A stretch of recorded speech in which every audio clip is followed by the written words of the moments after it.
60 நாளில் உடம்ப குறைக்கிறேன்ற சேலஞ்சில் இன்றைக்கி நாள் 21. மார்னிங் எழுந்த உடனே பிளாக் காஃபி சாப்பிட்டு பிரேக்ஃபாஸ்ட்டை முடிச்சுட்டு வழக்கம் போல் ஆஃபீஸ்க்கு கிளம்பி போயிட்டேன். ஆஃபீஸில் ஆஸ் யூஷுவல் இருக்க ஒர்க்கை பார்த்துட்டு கொஞ்ச நேரம் கழிச்சு ஒரு காஃபியை குடிச்சிட்டு ஆஃப்டர்நூன் போல் லஞ்சை சாப்பிட்டுட்டு ஆஃபீஸ்லேருந்து ஈவினிங்காக கிளம்பி வீட்டுக்கு வந்துட்டேன். தேவையான திங்ஸ் எல்லாத்தையும் எடுத்து பேக்கில் போட்டுன்னு ஸ்ட்ரெயிட்டாக ஜிம்முக்கு வந்துட்டேன். இன்றைக்கி நம்மளுக்கு late and bicep work out தான். ஸோ லேட் புல் டவுனில் ஒரு 3 செட், பார்பல் ரோயிங்கில் ஒரு 3 செட், சீட்டட் ரோயிங்கில் ஒரு 3 செட், தென் பைசப்ஸில் கேபிள் கேர்ள்ஸில் ஒரு 3 செட், ஹேமர் கேர்ளில் ஒரு 3 செட், பீச்சர் கேர்ளில் ஒரு 3 செட், தென் எடுத்துகிட்டு ஸ்ட்ரெயிட்டாக ட்ரெட்மில்லில் ஒரு 30 மினிட்ஸ் ஆஃப் வாக். சிக்கனை வாங்கிட்டு கொஞ்சம் ஃபோட்டோ ஃப்ரேம்ஸ் கலெக்ட் பண்ணுற வேலைலாம் இருந்துச்சு. டேரெக்டாக அங்கே போய் அதெல்லாம் கலெக்ட் பண்ணிவிட்டு என் ஃப்ரெண்டோட கடைக்கு வந்துட்டேன். இவன் தாங்க நம்ம ஃப்ரெண்டு ராக்கு.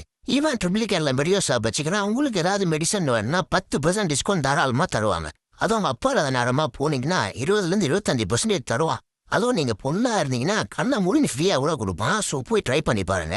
தென் வீட்டுக்கு வந்து டின்னரை முடிச்சுட்டு தேவையான சப்ளிமெண்ட்ஸ் எல்லாத்தையும் எடுத்த ஃபுட்டேஜ் எல்லாத்தையுமே எடிட் பண்ண நான் உட்காந்துட்டேன். இதோட நம்ம டே முடியுது. டே பை டே என்னோடய வீடியோஸை நீங்கள் தொடர்ந்து பார்க்கணும்னு நினச்சிங்கன்னா என்னோட ஐடியா மறக்காமல் ஒரு ஃபாலோ பண்ணிக்கோங்க. கான்ஃபிடெண்ட்டாக இருங்க, எல்லாம் நல்லதே நடக்கும். மீண்டும் சந்திக்கும் வரை நன்றி, வணக்கம்.